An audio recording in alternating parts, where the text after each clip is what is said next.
Do you Yeah. have do you have a favorite?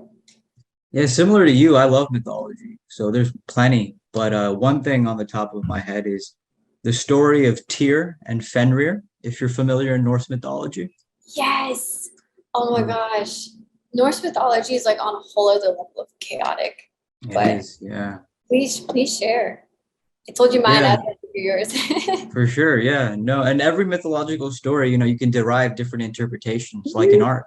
So one of the interpretations that I derive is, there's this big black wolf. His name is Fenrir. He's the son of Loki.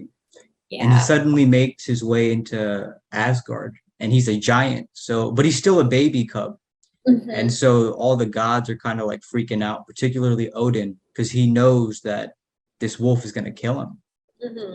So what they do with this wolf is they're like, well, since he's still a cub, we'll play games with him.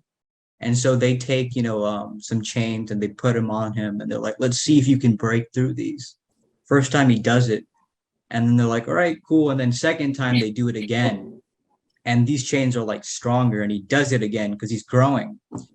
And this second time, he notices that the gods are like a little like freaked out, a little surprised. Hmm. So that has some thoughts going on in his head.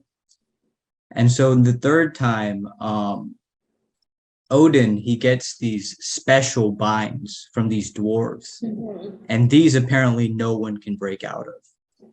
But Fenrir, because he's already suspicious, he says, I won't just let you put these binds on me.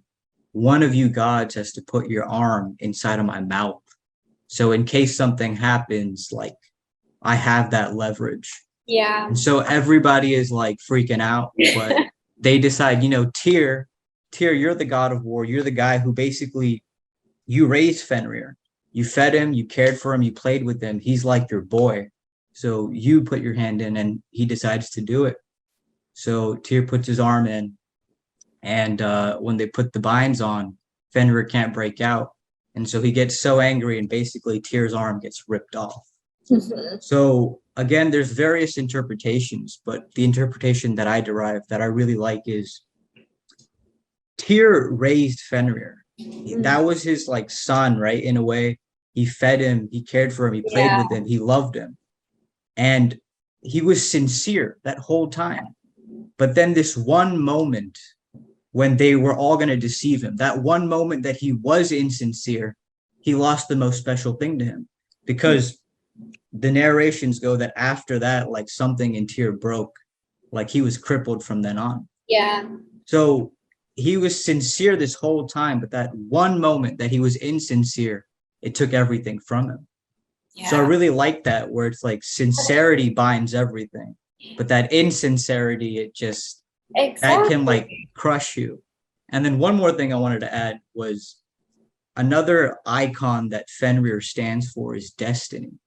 And there's this idea that you can't just prevent your destiny at some point, it will come. So Yeah. that's just a little bit. Yeah. I love that. I love that interpretation. I never thought of it that way.